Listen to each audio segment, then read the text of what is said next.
Christmas spirit. How are you doing, Melissa? I'm doing so well. Such a Yeah, great morning. Love it. And the lights are still on from last night, so the Christmas spirit's definitely here. I can see. I'm definitely behind looking at your lovely decorations. Yeah, yeah. I have two little girls, so the decorations were up a few weeks ago. It was super exciting and nerve-wracking to get to that December so that we can put them up.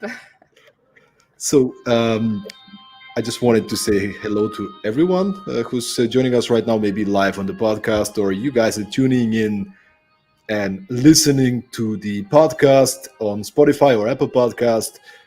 My name is Stoyan, for those of you who haven't heard about me before, and I'm super happy to be here today with Milica Radak, and I'm really hoping I pronounced this name correctly. Yeah, you did beautifully, actually. I haven't heard it pronounced that close to correct in quite a while. Amazing. I'm going to tune down a little bit to the Christmas music. Yeah, All right. So, ladies and gentlemen, welcome to episode 87 of Productivity Mastery. And today we're going to, I think it's going to be a very special and very meaningful episode, especially for you ladies listening. I hmm think also for men. I think also for men it's going to be very important, but specifically for you ladies, and to make this episode even more meaningful to you, if you're listening to it live, feel free to post your question in the comments, and we'll hope to get as many questions and try to address them. But without any further ado, Milica, it is so great to have you. She's a life coach. She's helping many people, especially women, to tap into their own greatness, to yeah, understand who they are, and to start believing in themselves even more. But Melissa, why don't you tell us more about your story? Where do you come from? And what inspired you to do what you're doing today? absolutely. It's first of all, thank you for having me. It is such a pleasure. The work that I'm immersed in and the work that I do kind of involves me speaking about all of this stuff on a daily basis. But I love finding new avenues and new pathways to spread this message. And just like you said, especially for women. And the men who can stand in and listen to everything that I have to say are even bigger in my eyes then. So, the way that my story unfolded, I believe, is very similar to many women today, especially the women who come from Balkans, where I come from, who come from Eastern Europe, where there is so much war trauma, where there is so much dominance of patriarchy still present, that us women kind of are in this little box where we are expected to perform in certain ways, just like I did, and still find ourselves kind of lost in life, even when we check off everything that's on the list. For me, it was kind of like, you're supposed to get married by a certain age. You're supposed to have children by a certain age. You're supposed to marry a certain type of a man. You're supposed to have a certain type of a career. And I got to a point in my life where all of that was checked off. I worked in a hotel because my mother had a very long and amazing career in hospitality. So I was not allowed to study what I wanted to study, which was psychology. And I went in and studied hotel management. I started working in a hotel. I did well in a hotel, got married young, had children young. And I got to a place in my life where I'm like, geez, I did everything they said I needed to do, and I'm empty. There's a void. There's a void within me that's calling me to more. And having grown up in such an environment where women who are bold, assertive, driven, that was not okay. You were to follow a certain type, a certain archetype. You were to fall into that place, or in my case, you're going to be very shamed and exposed in ways that are not great. So essentially, what I get to teach women now is how to step into womanhood. And then the question arises of, well, if I'm not living womanhood right now, then what am I living? And it becomes very hard to come face to face with the truth that many of the beliefs that drive our behaviors come from a time when we were very little girls. And we still carry out these beliefs. We still carry out these behaviors into our lives today. We allow these beliefs that have sunk into our subconscious mind when we were kids to shape our life right now. And then we come and wonder, like, why do I feel stuck? Why do I not know where? I know I want more, but I don't know where to go. I don't know where to turn. I don't know what to do, because everything that I was told I needed to do, I kind of already did. So what now? And in this sense, I think COVID helped me quite a bit, because I was forced to really, really slow down, right? Just like all of us, and to come face to face with some truths and beliefs that were living inside of me at that time, right? When you slow down in life, and this is what I tell all of my women, you say you're busy, say you're running around doing this, that, and you still feel empty. Well, how are we going to fix anything if we don't slow down? If we don't start paying attention to what it is? What is it? What are the thoughts? What are the emotions? What are the beliefs that are driving our behaviors, that are shaping our life experience right now, right? And there is a big fear of slowing down. There is a big fear that we saw a whole lot of panic when COVID started, and when we were forced to stay in our homes, because then we are really forced to do this. We're forced to feel, we're forced to come face to face with our own thoughts, which is the scariest place for most humans, and which is so sad to think about. We're terrified of our own thoughts. And as I was as well, because I'm like, oh my gosh, what do I do with myself? I don't want to be thinking this. I don't want to be feeling this, but I have nowhere to go, right?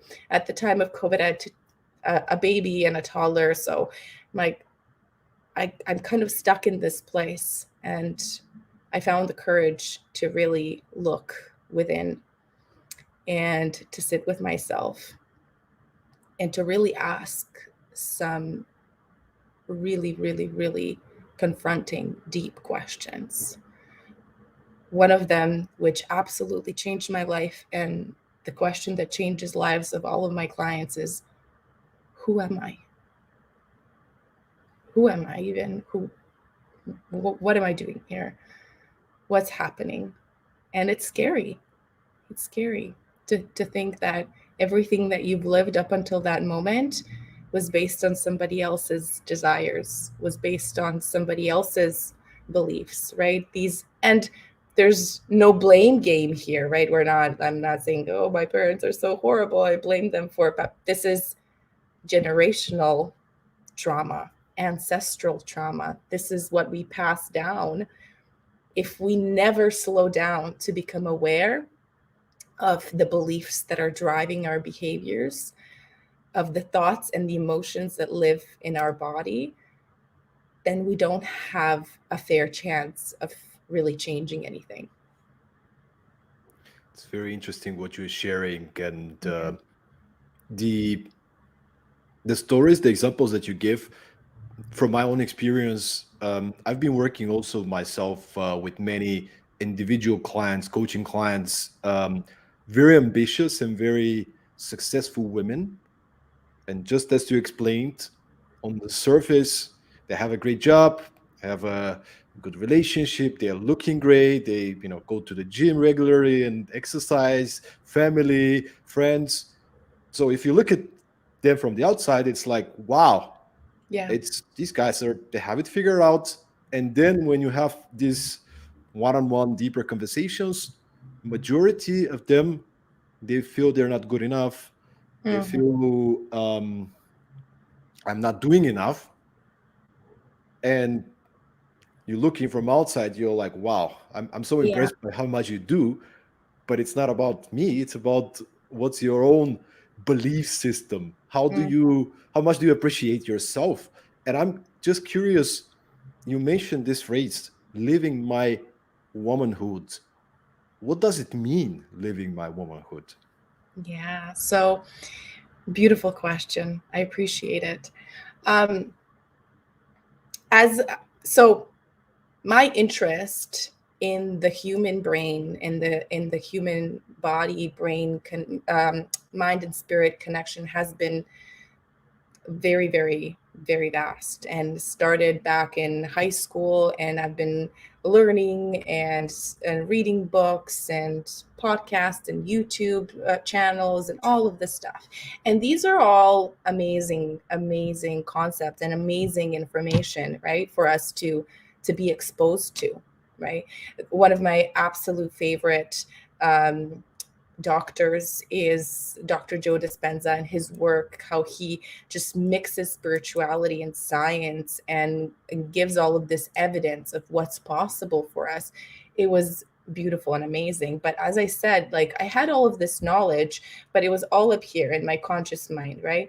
And the knowledge, it can stay in your conscious mind forever, and all you can do with it is have these amazing conversations about what you learned. But in order to actually live out this material, it has to sink down to your body. It has to sink down to your subconscious mind, right? You have to teach your body all of these concepts, because the body is running on a certain program, a program which you developed when you were very young, right? Ages 0 to 7 is when we develop what is called our ego self, our ego based mind. And we form an identity back in our childhood that will serve our parents in our community, so that we can fit in, so that we can survive, right?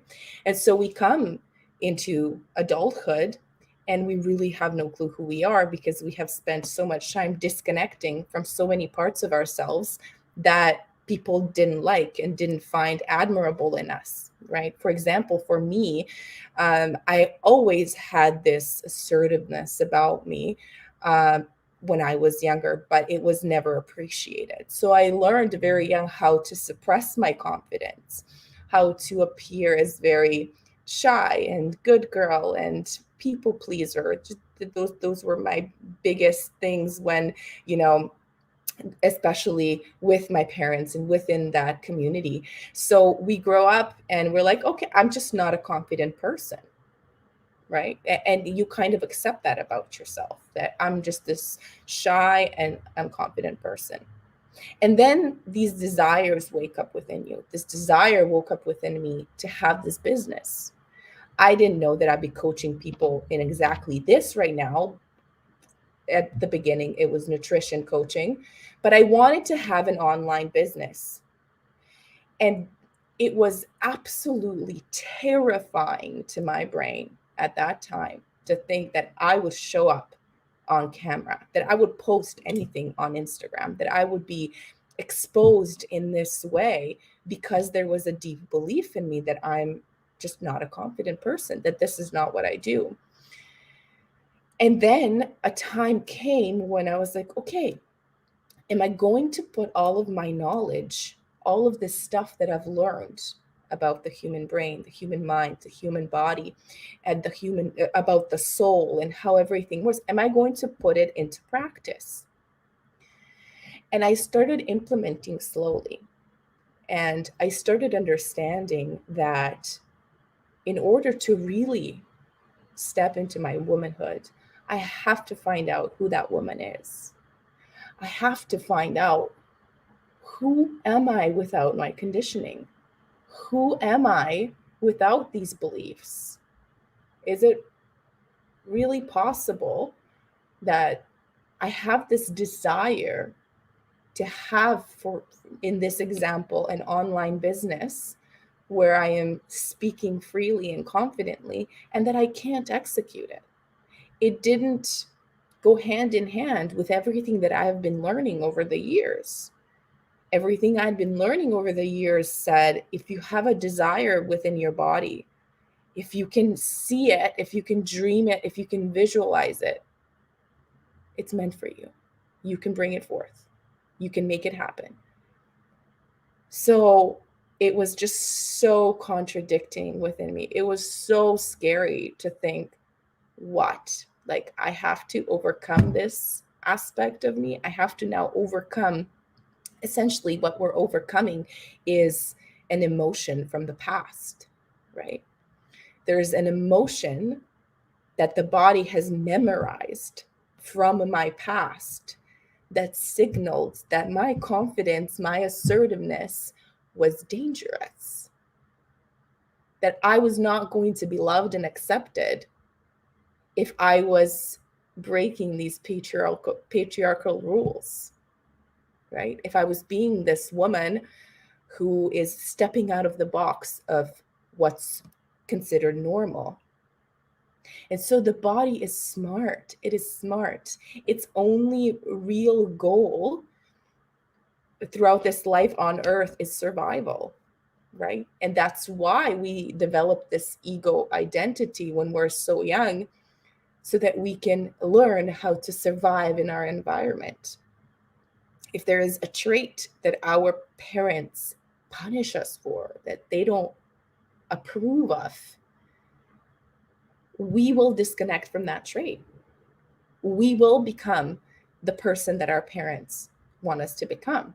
So today you have women who have a different, for example, trauma response than I do. Mine was to become small and shy and just comply with everything that people tell me I should do. And for some women, it's like, okay, I seem to get praised when I am working hard and achieving. So they become overachievers. And like you mentioned, they achieve so much. They have so much. They have the perceived confidence. They have the success. They have the body. They have the relationship.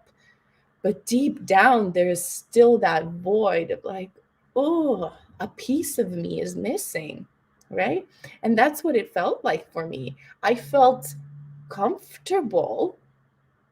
There's a big difference between comfortable and happy, right? I felt comfortable within this box of, I'm shy, I please people, I, do as I'm told, just so I can avoid conflict.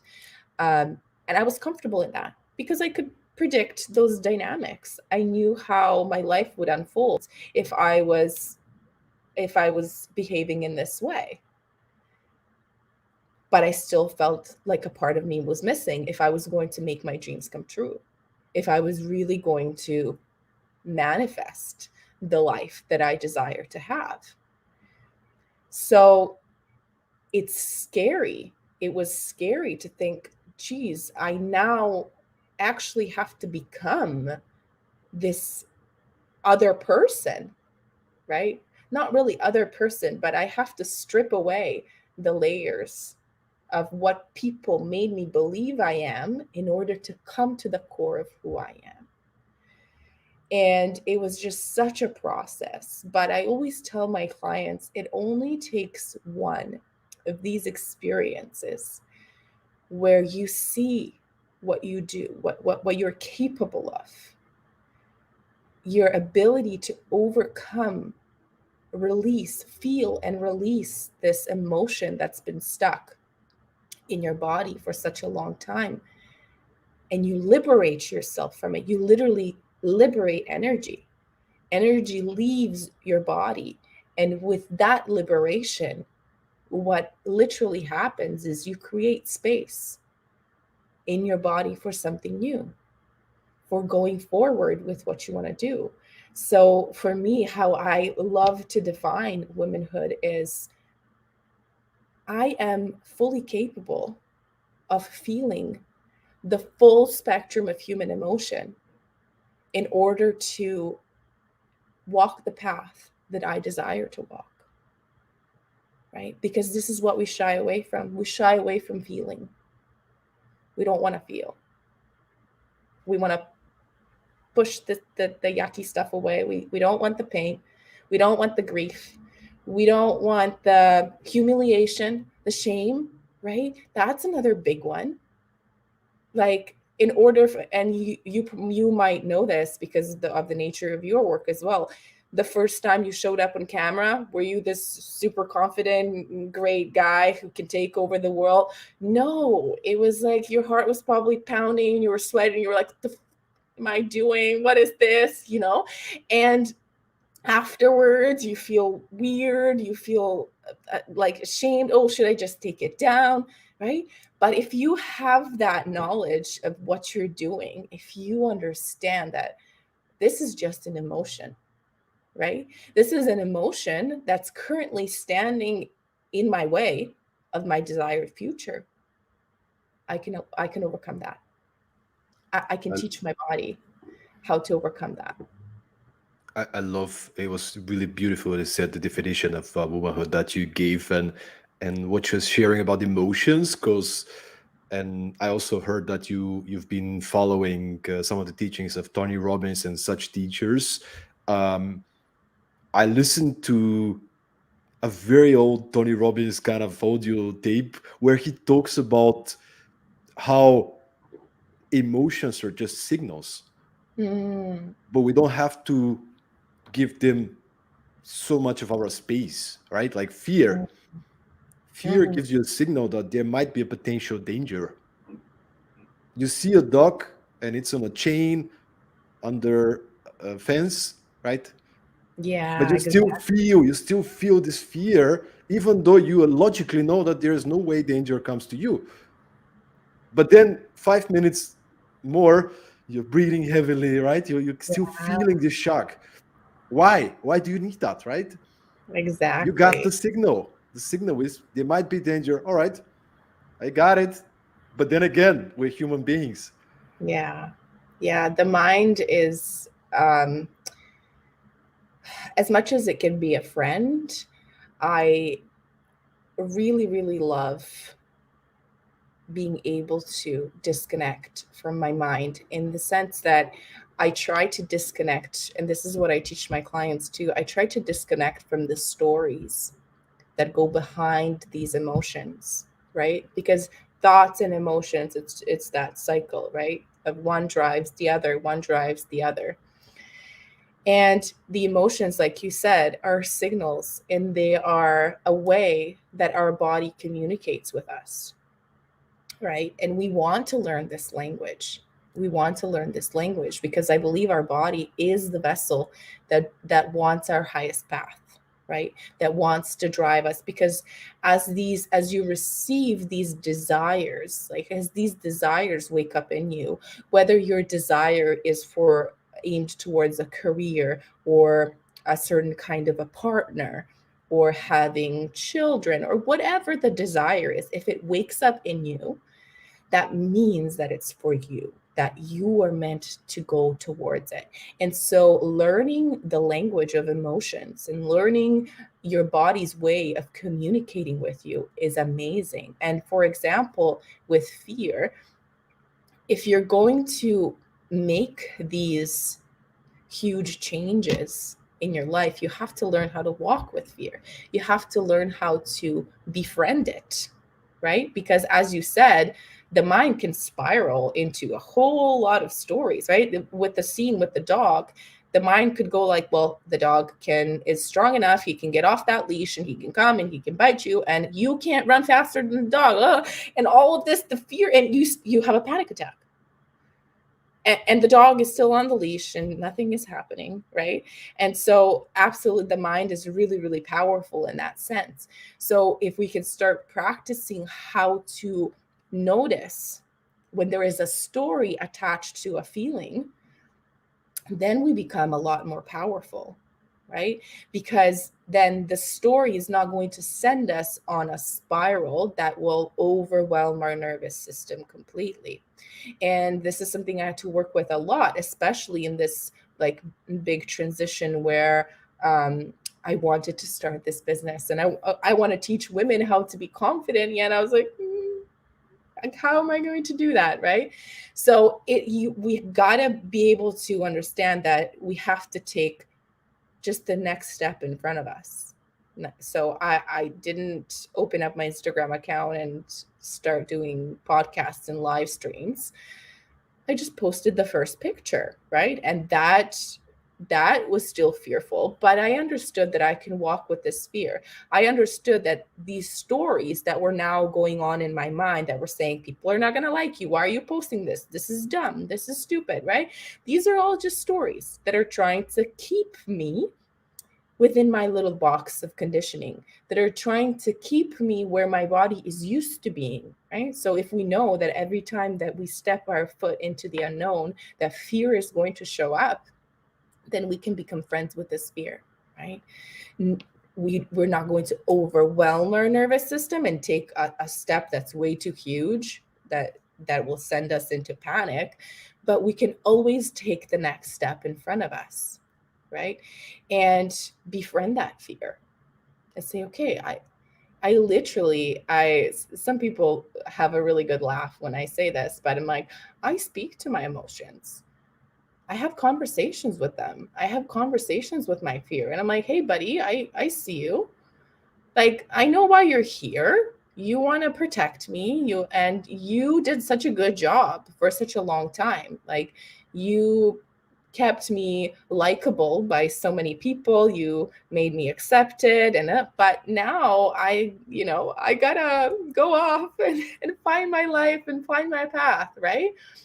And this automatically, as you accept the emotion that's coming up, as you are able to just kind of quiet that story that's running in there, that's giving you all of those reasons why this is not for you, why you shouldn't do it, all that self-doubt and self-hatred and all of that. And if you can kind of quiet that and just be with that fear, accept that emotion and welcome it in, instead of being like, no, I don't want to be afraid. I'm not afraid. I'm not supposed to be afraid. This is not supposed to scare me. No. We want to welcome it in. We want to be like, that's okay. I know why you're here. It's fine.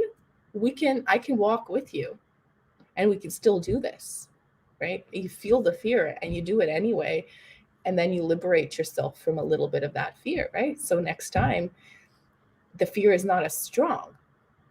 Next time, you do the same thing, and then fourth and the fifth time your body's just like, all right, she's doing that thing again, that's fine, we understand this now, it's safe, we can do it. And this is like, it's so magical to create a relationship with your emotions. Like, whoever taught us that? No, nobody ever said anything about, I say this all the time, like I went through almost like 15 years of school. I didn't learn anything about emotions, and they create my life, literally. So I'm like, I'm going to work on developing a very, very intimate relationship with all of my emotions, so What's that I really can, yeah, so that I can even predict as I go into situations what might come up in my body, right? absolutely, what's really interesting, what you're saying is, some people might be laughing that you're having Yeah. conversations with your emotions, but really, who's the person we communicate with the most during our life? ourselves. Somebody even went that far and said that if somebody is recording our inner voice, our thoughts, everybody should be put into a madness house. Yeah. All right. So the thing is, you do have a relationship with yourself no matter what. Mm. You have to take decisions. You talk to yourself, and I really realized this through an experience. I'm not sure you have done this type of experiences, but I did a 10-day Vipassana silent retreat No, I once. haven't, but many of my clients have. Yeah. So it's super interesting because you are forced to sit and Mm. meditate for 11 hours a day and to observe your thoughts and emotions. And as Eckhart Tolle likes to say it, another great spiritual Mhm. teacher, to create a spacious relationship between yourself and your thoughts and emotions. And it comes with the awareness that you and your thoughts and your emotions are different entities. You are not your thoughts and you are not your emotions. Exactly. And when you shared this, it really, I can really resonate, because at day 3 or 4, you haven't, by the way, for those of you who are listening, in a Vipassana retreat, you're not allowed to speak, you're not allowed to read, you're not allowed to have a phone, you're not allowed to write, you're not allowed to even look people in the eyes, the other participants. You can't even touch anybody, give them nothing. So you're just with yourself, and there is some audio teachings during the course of these 10, 11 days. And at some point, you got to work it out. Mm. And for me personally, everybody has a different experience, but for me personally, I had to start coaching myself and talk to Mm. myself. So when I was down and my meditation wasn't working, I wanted the meditation to be perfect, right? Mm. Because I'm there. And then I'll start asking myself these more empowering questions. Why are you feeling this way? Oh, because I wanted to have a great meditation and I wasn't focused. Okay. What are you grateful about? What can you do to, right? And you start kind of creating, it's like, wow, I don't need to be a slave of my emotions and feelings. Actually, I can take ownership. I can Mhm. love them, but again, do I want to intentionally design my experience, or do I want to let it happen and for me to be the one not in the driving seat of my life? Yeah. Yeah. What a difference. Hey, like that's mind blowing to me. That's mind blowing to me that, this has been known for millennia, right? By so much. This is what every religion tries to teach us in the background, right? But it has been taken over by some bigger powers. But this has been known for so long, right? That I am actually the witness of my thoughts and of my emotions. And because you mentioned Eckhart, he was suicidal the night before he had his awakening. And the thing that got him to think was like he went to bed and said, I can't live with myself anymore. Well, who is the I and who is the myself? How how are there two, right? And I mean, obviously, this enlightenment that happened to Eckhart Tolle doesn't happen to all of us. Most of us have to work on it for many years, but it's okay. Just the realization of it is like, geez, I have so much more power than anyone has ever told me, right? I actually can create my life and decide what it is going to be like. It's just there is these emotions that will come up that will act as blocks, right? But we can learn. We can learn, right? We can understand, we can have this, because like when the emotion takes over, when especially when fear comes in, or shame is a huge one within, with women, right? We have learned so much shame, and it can take us over so much because it feels so real in our body, right? It feels as if we're literally going to die. In those moments, when we have this knowledge that we're not our emotions, that we're not our thoughts, we can't do much to actually change that emotion. We can't, oh, think about something positive or think about something happy and change this fear.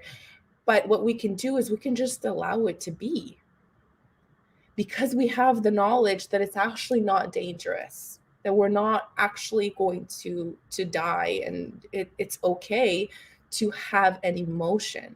And this is why, like, you want to create that, like you said, space, but also that relationship of like, okay, I know who you are, I know what purpose you serve. And the mind is very powerful. The mind cannot be controlled. And no matter how much knowledge you gain and how much control you gain and how much inner work you do, there's going to be a slippery slope in there where you're like, where your mind takes over with the stories and the emotion completely overwhelms you. And it still happens to me sometimes where I completely become overwhelmed by an emotion.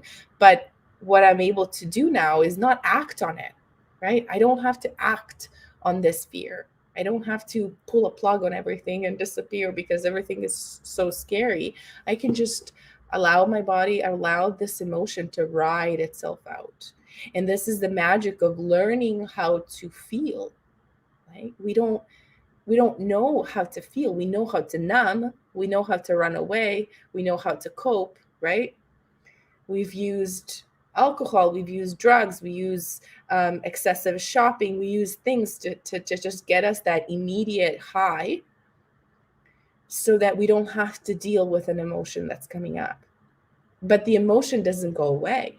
The emotion still stays. It's just that by the next time it gets triggered again, will you sit with it? Will you feel it? Will you allow it to do its thing, right? We can't heal until we feel. No way, right? So will you befriend these emotions instead of continually numbing them and running away from them, right? And it makes sense that we'll run away. It makes sense. They're uncomfortable. No one ever taught us how to process emotions. No one, right? That was nowhere near what our parents were educating us about. Oh, you're crying. Okay, so this is what it means to feel that. And you can actually breathe into it and process. No way, right? We were most likely shamed if we cried or sent into our room. So it makes sense that you're completely avoidant and resistant to feeling these emotions. But once you understand that emotions are just emotions and you can feel all of it, as you are able to relax into an emotion, just like I was saying, have a conversation with them, right? And understand, it's like, oh, it's like, name it. Do you know how you feel? Do you know what this feeling is? Ooh, I'm feeling guilty right now because I'm trying to do something really, really nice for myself.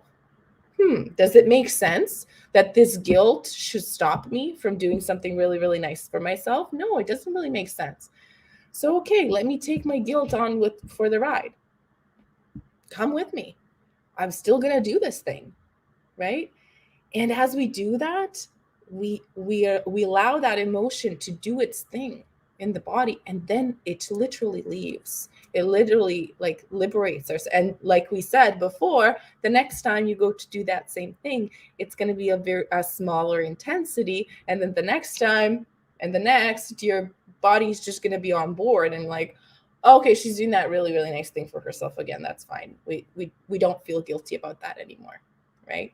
So we have this power. We have this power to liberate ourselves from these stuck energetics, from these stuck emotions that have been in there for so long, that are not even ours. these beliefs, they're not ours. We didn't come here to be ashamed and to feel guilty for doing something for ourselves or for desiring to follow our path, right? I had to myself process a whole lot of shame and guilt as I went through my divorce, right? That was like, that's a huge, like, no, what are you doing? You're breaking up a family. You are, crushing your dream of having that family. Well, so a whole lot of thoughts, a whole lot of guilt, a whole lot of shame. But I had to understand in those moments, that's not mine to carry. That's not mine to carry. I have my own desires. I have my own wishes. I have my own dreams. And I'm allowed, I have permission to make them come true. Right? Was there something specific that you had to do in order to manage this guilt and this shame during this difficult time that you went through? Yeah, I had to really remember my why. Right? Your why is the thing, right? This is why I encourage everybody to take some time. Morning is always the best time to take some time in the morning to do that sitting, to do that meditation, to clear yourself of your thoughts, to clear the mind. As you clear the mind, you become a very clear channel for inspiration to come through, right? For your actual dreams and desires to become activated in your body, because they can't if we're constantly thinking. If we're constantly being shot by these thoughts, they come from a very long time ago, from the ideas that were placed in us a long time ago. And they're mostly rooted in survival mode. They're mostly rooted in, you know, if we're not aware of anything, mostly it's like judgment and what I have to do the next day and who pissed me off 3 days ago, and these familiar thought patterns and emotional patterns, right? So taking that time, that was essential for me in the morning to be clear of my thoughts, to go on this walk in nature where, the frequencies are great and where I could just relax and walk. And then I started getting really, really inspired to do something for myself. Then I started asking the question of, what do I want? What do I desire from life? Because it's really sad to come to be almost 30 years old and don't have answers to that question. If somebody had asked me, I don't know, maybe 4 or 5 years ago, what do you want from your, like, what do you really, really desire? What will make you super happy? I would not have an answer to that. Not a clear one, because I never really spent enough time with myself investigating into that and seeing what is it that lights me up on fire. Like, what do I really, really enjoy doing? And so as I got very clear on my why and on what I wanted to do, and as I realized how I have helped myself by understanding all of this with the emotions and the thoughts and the conditioning and how it all works, a desire woke up in me to share this and to impact a whole lot more women, and to help them discover themselves and to help them carve out their own path. And that was my why. And that why was so strong in my body that it didn't matter what had to change in my life in order for that to come true. It didn't matter, because now I had this deep knowing. I knew who I was. It was just kind of like, I know why I'm here. I know who I am. I know what I want. I know what I want to do. I know what I want to have. I know what I want to be. And now as I walk this path, the people, the things, the event that want to fall off, that want to leave my life, I'll feel the pain. I'll feel the shame. I'll feel the guilt. I'll process it all, because I know it's not mine. I know it's not mine. I know it's been passed down to me through generations and generations and generations of women who have had to stay where they were, because they literally, the reason why us women feel such guilt and shame and fear when we decide to step out of these partnerships like this is because our ancestors would literally die if they did that. So that conditioning, that fear, it stays in our DNA, because remember, the body just wants to survive. And if these women were sent to like death sentences if they wanted to leave, then it makes sense that that kind of a fear and guilt and shame was passed down to me as well. But this is a time of great awakening, isn't it?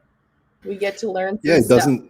it doesn't have to define you, right? I mean, we all carry our burdens and we carry our history and our genes, and what you're saying is the first step of awareness and consciousness is to really figure out what is yours, Mm-hmm. what came somewhere on the way, and I picked it up, and I believe this is my beliefs and stories and the way I see the world, and which is the part that is actually me, my true self. Understanding who you are, where do you want to be, what is my why, what I want to achieve, and that is a really good first step into starting to step into this more confident and more productive life where you are the driver's seat, as we discussed. And I'm curious to hear, I mentioned at the beginning this mm, kind of like experience of mine of meeting so many women with this belief of I'm not good enough for this, or I'm not good enough for this or that. um, do you ever feel I'm not good enough even after so much work that you've done on yourself? And what would be your practical suggestions for women out there that have this limiting belief?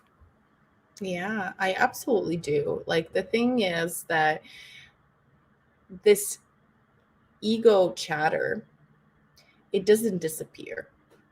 It stays, right? The voice from the past, you will just learn how to deal with it in better and better ways as you go along, walk this journey.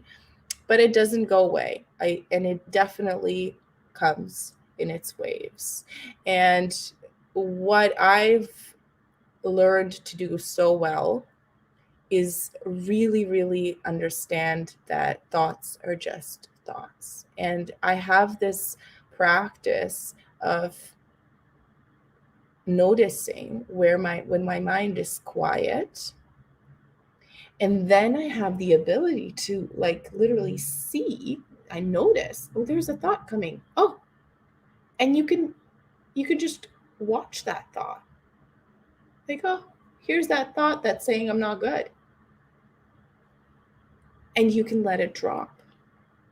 It takes a whole lot of awareness and presence. But, I love to give this example of like, do you know any like NBA player that just got there overnight? No, you have to practice. You have to keep coming back to it, to be consistent, right? They had the big dream and they never gave it up. They kept coming back to it. They were consistent day in and day out, shooting, a million hoops and doing this and doing that. And then they got there. And this is a practice too. A practice. And at the beginning, it's very sticky and it's very weird to, start separating yourself from your thoughts, because fear comes up there. And like, if I'm not my thoughts, if I'm not this person that I always thought I was, then like, who am I? Right. And then there's that bridge, as Dr. Joe Dispenza says, that bridge of change that we have to cross, that is very uncomfortable, because you're essentially leaving letting a part of you die, like leaving an old self behind, and you're stepping into a new identity, right?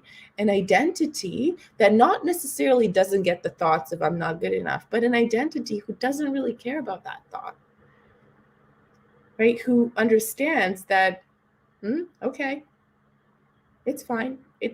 You're here. I see you. And sometimes you'll slip up and you'll believe the thought, right? If you're not present, if you're not aware, and that thought comes up, that thought will very quickly produce emotions in your body. And as emotions start getting in there, it starts feeling very real. It starts feeling like, I can't tell you how many times at the startup of my business, I wanted to just quit. I just want to shut everything off and quit and go hide, because this feeling that overwhelms you is so real.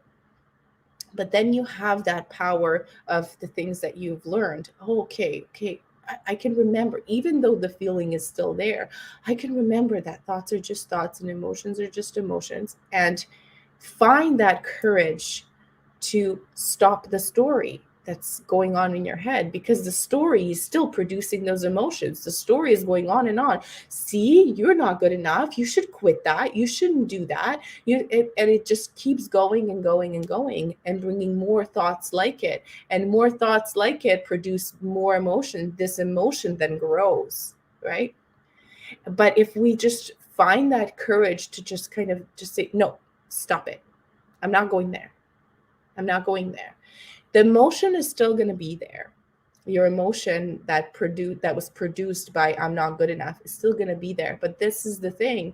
You can feel that emotion, right? We got to feel it to heal it. You can feel the emotion, and then you can just let it go, right? I know easier said than done, but it is a practice. It is a practice. And as a desire wakes up within you, whether that desire is just maybe, I just want to feel better.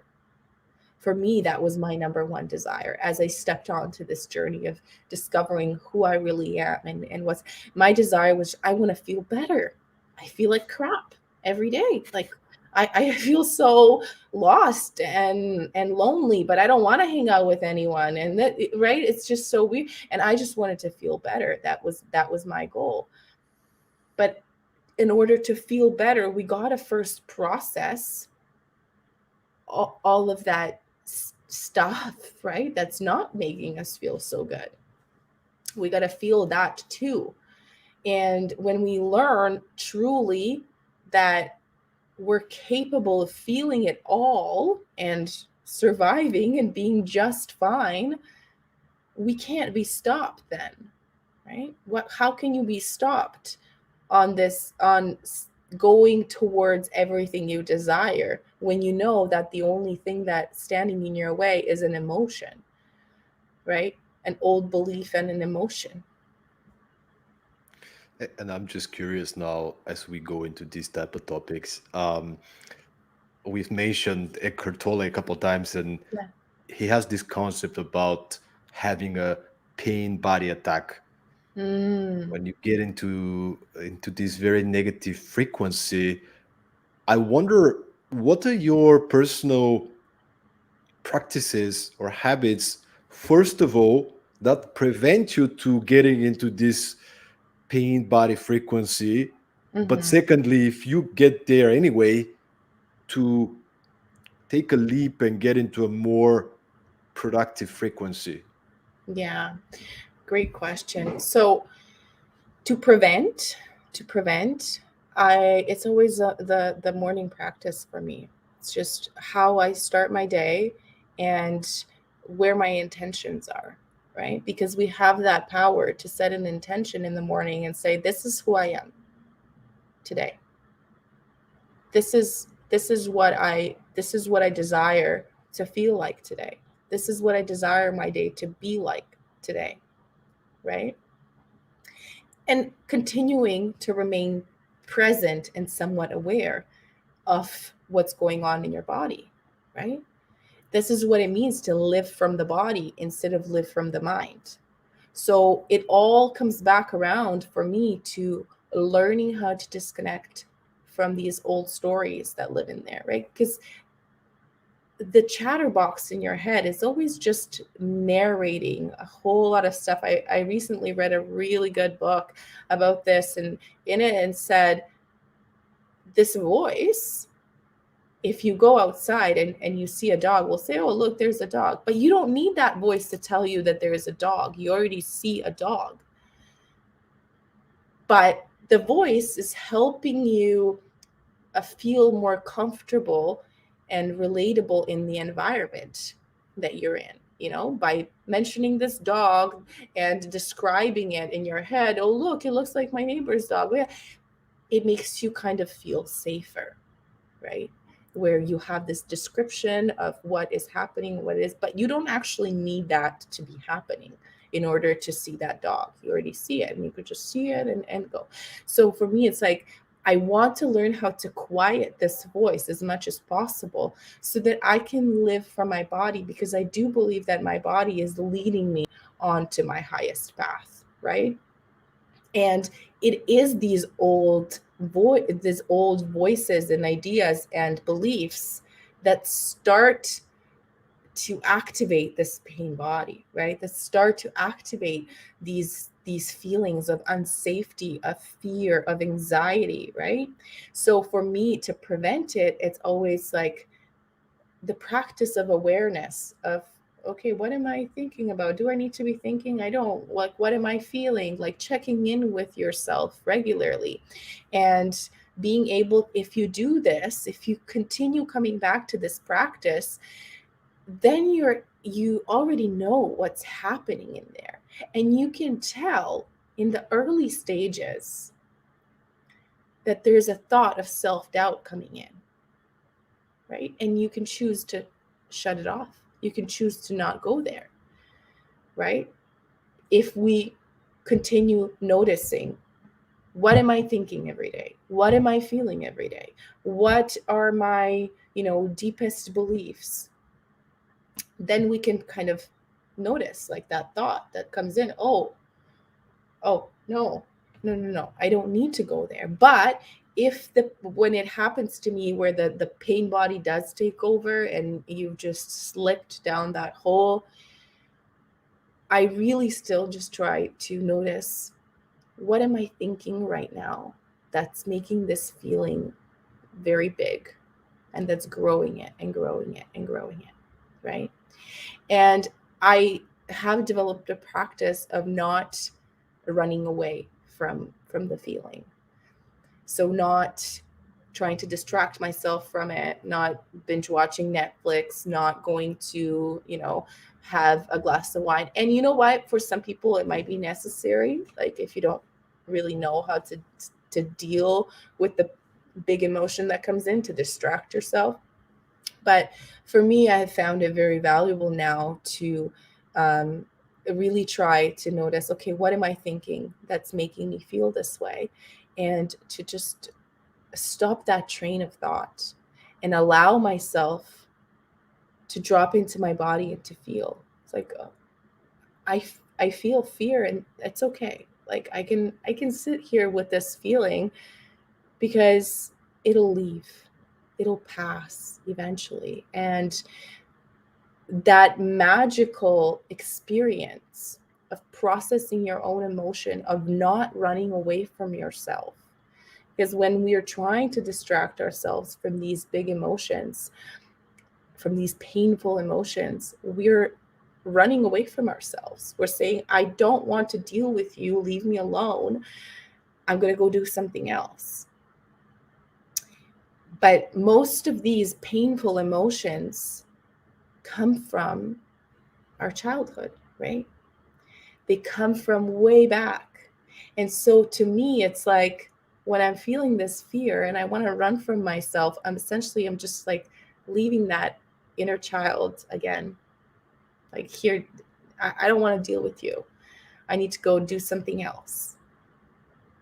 But we can find that courage within us to really embrace this and to be there with it, and to then see how it feels after, as we've found this courage to sit with ourselves you'll then have a person that you can always lean back on, and that's yourself. You'll always have someone who's going to be there to help you process that emotion, and that's you. And I've found that just absolutely magical. I've started this practice like maybe a month ago of, you know, if the feeling of fear comes in quite a bit, I would get my yoga mat out and just kind of start stretching and doing some yoga to get out of my head, right? Or start deep breathing. As we take these deep, deep breaths, the mind is just forced to stop the train of thought, because we can't be taking such deep breaths and thinking at the same time. So as we're doing the deep breathing, we're signaling our nervous system that we're actually safe, right?